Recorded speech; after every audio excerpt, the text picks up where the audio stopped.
Hello friends, so today we can discuss a very interesting problem from the latest CodeChef August Cook-Off 2020 problem named Red Blue Trees. So this question is requested by a lot of my subscribers and members, and also I'm gonna clear first that the code which I will be showing you in the later half of this video is the editorialist code, and also I have modified it a lot such that to make the code more clear to you. Okay, so let's start the question. The question statement states that in a red-blue tree, each vertex is either red or blue, but the adjacent vertex should always have different colors. Okay, so no two adjacent vertex should have the same color, and there is a tree which you have to form. Now you are given a tree which has n vertices, 1 till n, which are numbered from 1 till n, and they are not necessarily forming a red-blue tree. But what you can do, you can perform the following operation any number of times, in which you can choose two adjacent vertices and swap their colors. Now you have to find out the smallest number of operations you are required to transform the tree which is given to you into a red-blue tree if it is possible. If it is not possible, you have to print -1. So that's the question first. We will understand more this question with the example. So this is the edges, these are 7 nodes, and this is the color for every node. So the first node has color 0 defines red color and 1 defines blue color. So 0 means that the first node has one color like red color, second node has red color, and so on. So let's draw out this tree. You can draw out this tree also, but I will draw it fast because I know how it look like. So it look like this, 3, then 4, 5, 6 and 7. Okay, now what you can see, now color the nodes. 0 means red, so just mark it like this only, 1 1 0, then it should be 0 1, okay, 0 1 and 0. So this is a tree which defines that this is a red color, that this is red color, this is red color, this is blue color, and so on. Now the tree, if this tree should be red blue tree, then node adjacent colors should be same. Now in this, as you can see, these adjacent colors are red, and it's also in this adjacent colors are blue. So but you can swap these two colors. How you can swap them? I can swap this, then I can swap this, then I can swap this. I can transfer this along this path such that now if they both swap, this will become 1 and this will become 0. So as you can see, now both of them should be 1 and all of them are 0, and this is 0. So it will become like a red blue tree after 3 operations.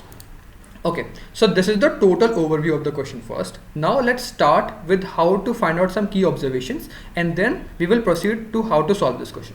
Okay, the first key observation which you can note here is any node can be transferred to any node. Though we are transferring, we are just swapping adjacent nodes, but we can transfer any node color to any node color. Why? Because as you can see, let's assume that you have some nodes. This is a path from one node to another. This is red, okay, this is red, this is blue, and this is blue. Now if you want to transfer this blue color to this color without disturbing the middle colors, okay, so what you can do, you want blue here now, so first swap this, it will become red, sorry, it will become blue, red, and blue. Okay, now swap these two, it will become blue, red, and then it will become red, blue, and then swap these two. So we actually want to swap only these two. Okay, so it will become blue, red, blue, and red. Now you can see that in the starting and the ending configuration, only these two nodes are swapped and the rest of them are same. So what you can observe here is it can be done in 4 steps. So if you want to swap any 2 nodes, you can also draw it on a paper and check that. To swap any 2 nodes, you just require the number of distance between these 2 nodes. So as you can see, if the distance between these 2 nodes which you want to swap is 4, which is there are 4 nodes, so you require 4 steps to swap this. Or actually distance between there are 4 nodes, so the distance between them is 3, so you require 3 steps to swap these 2 nodes. So this is the distance between these 2 nodes. So that's the first observation. Okay, now the second observation can be if there are 2 types of defective nodes. So let's move on some back more. So the root node, because there are only 2 types of color, which is red and blue, I can make the root node, there are 2 cases. Okay, the first case can be the root node the root node is red and the root node is blue. Because if I denote this, if the root node become red, then the other nodes connecting to this should be blue, then the other node should be red, and so on. And in this, if the root node is blue, then the next node should be red, blue. So there are these two cases. If we check that we can somehow make this tree into any of these two cases, then it's fine. Else the answer is no, because I cannot do anything. So that's the two cases. Okay, now so what you can see here is, now if the root node is red, we are assuming this case the root node is red, but the root node, so as you can see there are two type of parity here. Parity means that you can divide it into two groups. The first group can be, as you can see, the first level denoted by 0 should all be having red, then the other connecting to this parity having 1 should be all be blues, and then the all nodes connecting to this should be red. So there are parity here. Okay, so what you can see here is, if the 0 parity nodes should be red, but if they are blue, let's assume we are finding out a defective node which we want to somehow like move around, such that we want to make our tree red blue fine tree, we want to make a red blue tree, so we want to move the defective nodes. Now the nodes which are set, we should not disturb them. Why? Because let's assume that there is some defective node and there is some good node. Good node means the node which should be there. So which means that if we want that the parity of 0 nodes be having red nodes, the root node is red, then if there is a blue node, then this is effective. But if there is a red node itself, then this is good now, because we should not move this node around. It is good only. So we should not waste our moves moving this node, because this is fine. But if we move a defective node with a good node, so let's assume that we swap a defective node with a good node, then this defective node might become a good node, but then this will become a defective node. So this is not a good configuration. Also, as you can, I will tell you, there are two types of defective nodes. The two types of defective nodes can be, a node should be having red color, but it is having blue color. This is a defective node, because as you can see in the first tree we assume that the parity of 0 nodes should be red. The nodes which have parity 0 should be red color. But if the 0 parity nodes having red color is good, but if they have blue color, then this is some defective node. So we call it type 1 type of defective node. Also, if there is one type of parity nodes and they should be blue, but if they are red, then this is also a defective node. So it is type 2 type of defective nodes. So these are the two type of defective nodes what you can observe. See, what I'm gonna say here is, if the top node is red, then all the parity nodes which have 0 should be red. But if the parity nodes which has 0, they are not red, they are blue, the 0 parity nodes are blue, then it is a defective now. So these defective nodes are termed as type 1 type of defective nodes. And the nodes which have parity 1, they should be blue, but if they become red, then they are also defective. So the parity nodes 1, if they are red, then they are also defective, that they are type 2 type of nodes. Also, as you can see, they both are defective, but I cannot swap a type 1 type of node with a type 1 type of node. Why? Because see, if there is a node which is like blue but want a green or like a red color, which is blue originally but want a red color, and there's also a node which is blue and want a red color, if I somehow swap them, then the condition will not change. Now this is not a better move to do. So we should only swap such that a type 1 type of node should be swapped with a type 2 type of node. I hope you understand this point also, because if there is one node which is blue and want red, and there is one like node which is red and want blue, if you swap them somehow, then both of them get satisfied. This is the second observation you want to see. Okay, now if both of these observations are clear, then I will tell you the approach to how they solve this question. So there are first these two types of nodes. Okay, this question is solved in the code in DFS manner, but I will solve it using BFS to make it more clear. Okay, but I will tell you how DFS also work in this, which is even faster. So what you can see here is, let's move from down to up the tree, from this level to top of the tree. Okay, so the last level is the level of the level of leaves. Okay, these are the leaves. There is no children of these leaves. Okay, so what you can check here is, for every leaf we can check that whether any node or any leaf is a type 1 type of leaf or a type 2 type of leaf. Okay, now as you can see, we are only talking about when the root node is right or red, sorry, when the root node is left, these are the type 1 and type 2 trees. We are not talking about this type of, because this is something different. We're only talking about this, which means that what we can see here is we can move around the tree from like bottom to top, and we know that if any node is present which is having a parity of 0 but it is blue, then it is a type 1 type of defective. Okay, we will check. Okay, if this is 0 and blue, no, 0 blue, no, 0 because it is in the last level, and blue, okay, cool, this is one defective and this is not defective. So this is a type 1 type of bad node. So like I cannot do anything now, I cannot do anything because there is no, this node cannot be swapped by any node which is bottom to it, because this is the leaf node now. So what this node can do, it will tell this information to its parent.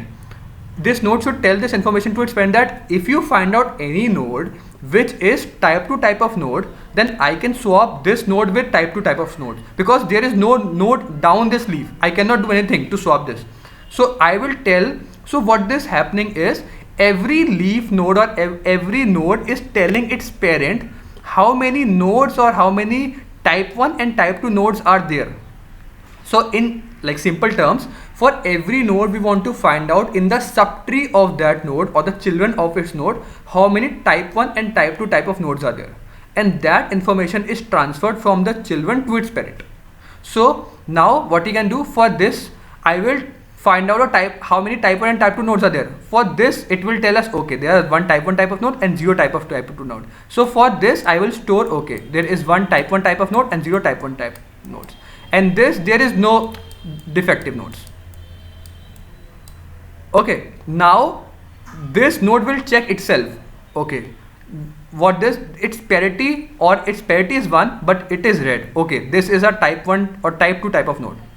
So okay, I am a type 2 type of node and the information I have till now is this, and also the parent of this will check, okay, I am fine, I have no defect. So these two information will transfer to its parent, and now the parent will check, okay, can I match somehow these two information? Okay, yeah, I can match this and this, they can get cancelled out, and yes, I can easily make the tree balance. Okay, now you will tell that, okay, now we can see that it can get balanced, but how we can get it balanced? Like how many information or how many steps will it take? If some node is on this type side of this node and some leaves are on this type of node, what you can do, the number of steps will it take is, first to reach the node, the number of steps is, I have told you the total distance between these two nodes. Total distance between these two nodes is, what you can see here is what is the height of this node. So what you can transfer image like information from this to this and this to this. So what you can do here is we will know the distance between them, and by adding the distance we can find out, okay, this can be done. There's also one more catch you want to see here is, let's assume that in this there is some node and it get the information that there are 3 type 1 type of nodes, okay, among its children, and there are 2 type 2 type of nodes. So for every node we will check now how many children it have and how many among the children how many type 1 and type 2 type of nodes are there. Let's assume that this parent get the information that among its children there are this amount of type 1 and type 2 type of nodes. Now before moving further, what does this parent can do? It can do that, okay, this matching can even be done here only, which means that for every node if there is some children which tell us this information, why cannot we, because this can be balanced with this now. So we can easily find out the minimum among both of them. Okay, minimum is 2, so we can balance out 2 nodes here at this position only. So what you can do, you can subtract 2 from this, it will become 1 and it will become 0. So what does this mean here is that for every node, if this node gets some information from its children and it knows that there can be some nodes which can be solved at this position only. So let's assume that I can draw some tree, and on this tree there are these type of nodes. So I can easily solve among this only, like I can swap among this only. I should not go more above the tree and then sort it like this. I hope you understand, because at this point also I can only sort this out. But if there are some left, now one leaf is not, like as you can see, one type of T1 cannot be sorted here this position. So this information will be transferred ahead, and okay, now at this position I can see that there is type 2 type of node, so I will move this type of direction only. I hope you understand these 2 points. So that's the whole crux of this question. What we can do here is we will start a DFS of these two, both of these type of DFS, in which we first assume that there is the root node is red and the root node is blue. Both of these DFS will run, and we will check that what are the type 1 nodes and type 2 type of nodes, and then if we can balance these nodes at some point, then it's good. Else if we cannot balance them, we will send this information to its parent and let the parent decide that okay, whether they now can I balance it out, and that's it. I will tell you the code to make it even more clear. Okay, so this is the code. It's little bit lengthy, but I will make you understand. So first, there are like 3 test cases. For every test case, it's a solve formula or solve function, in which we will first take input of all the n is the number of vertices. I will clear the adjacency matrix or adjacency list, sorry, then resize it to n plus 1. So the number of nodes can be from 1 till n. So I made this n plus 1. Then color means the original color which is given in the tree. There is some color given now, color scheme which is given. So I will store this color scheme here. Then there is a parity. Parity means what is the parity of every node. Every node. So what you can do in the start only, you can draw some node, draw some tree and give every node some parity, that this is parity 0, parity 0, parity 1 1, parity 0 0 0, such that it will be easy in the following calculations. Okay, so this will show the parity of every node, the color of every node, type 1 type of every node, and type 2 type of every node.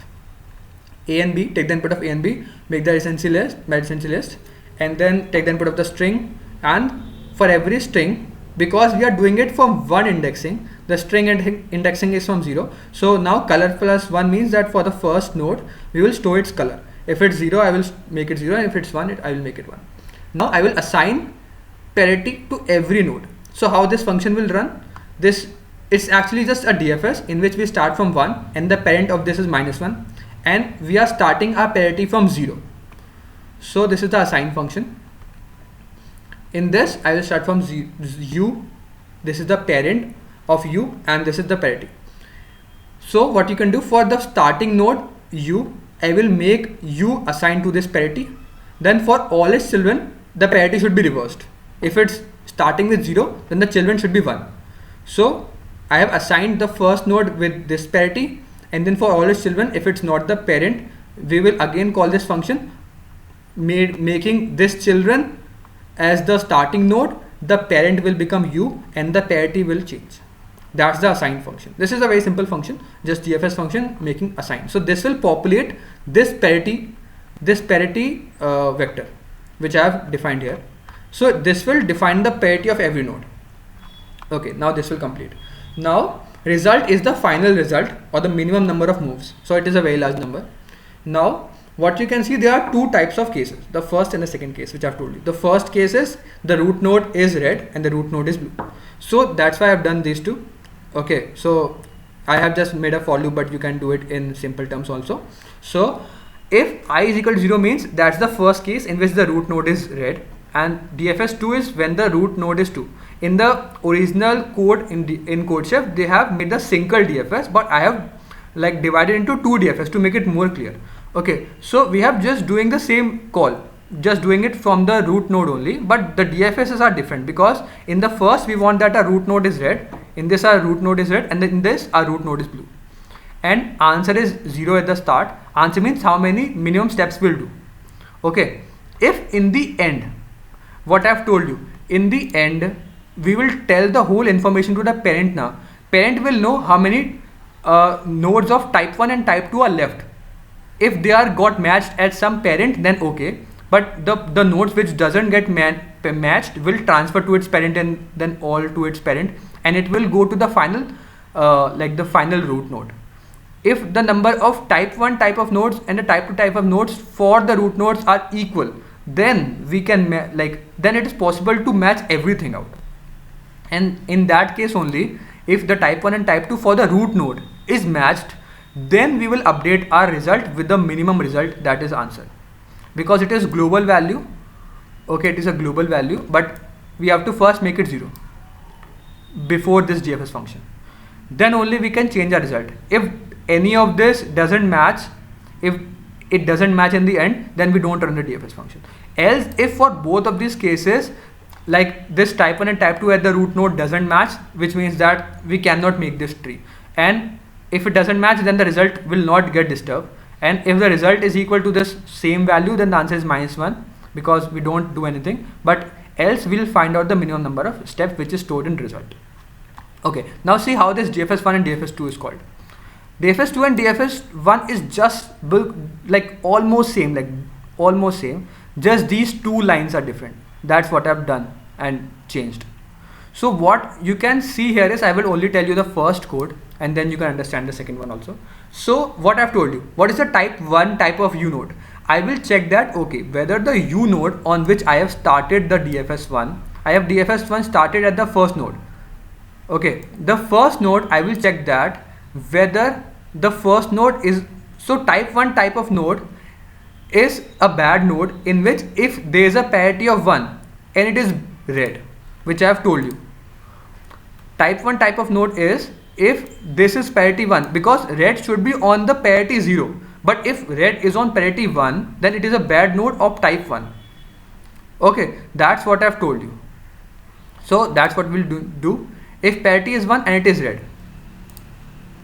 Okay, I have written down as type 2, but it is type 1. Okay, so you can you can number it as you want. And the other is if the parity is 0 and it is blue color. This is how we will store the parity of the current node. What, like the current node, is it a type 1 or type 2 node? Okay, and then we will run the DFS on its children. If it's not the children or it's not the parent, then we'll do the DFS again and again and again till we reach the the leaf. In the leaf, we have again stored the what is the type 1 and type 2, whether this leaf is type 1 or type 2, and we don't run a DFS again because we are on the leaf. So we will store for this leaf. So actually what we are doing, for every parent node, we are storing all the children which are type 1 and type 2. So as you can see, what we are storing here, for every parent, parent is U in this DFS, the parent, we are storing among all its children, how many children are there which are type 2 and type 1. We are adding it out, and after this DFS, for every parent we will store how many children, or how many in the subtree, how many nodes are there which is of type 1 and type 2. If we can subtract somehow some of these leaves, which I have told you, if we can somehow delete these nodes at this point only, we will find out the minimum of both of these type 1 and type 2 and we will subtract them out.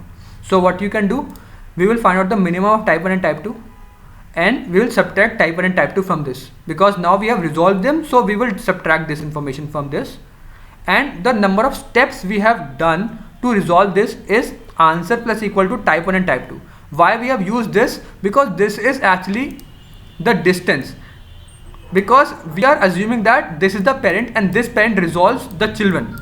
So for any children from this to this, it has to first go to its parent and then to its children. So the distance between this and parent and this is just the distance between these two. So it is the height of this and this. So that's what we are actually doing. Okay, so this is what we are adding. So it is the height of the type 1 type of tree and type 2 type of tree. We're just adding it, and then we are doing the same. We are in this, but what we are doing in this, we are assuming that the root node is blue, and then according to this, I will calculate the type 1 type of node and type 2 type of node, and then we are doing the same thing. And then if we got updated this answer will get updated if we do these things. And then we will again transfer this whole information to its parent.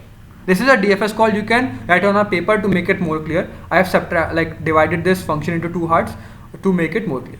I hope you understand the question as well as the logic as well as the problem itself. If you still have any doubts, please mention down. Thank you for watching this video. If you like this video, please hit the like button, subscribe to my channel. I'll see you in the next one. Keep coding. Bye.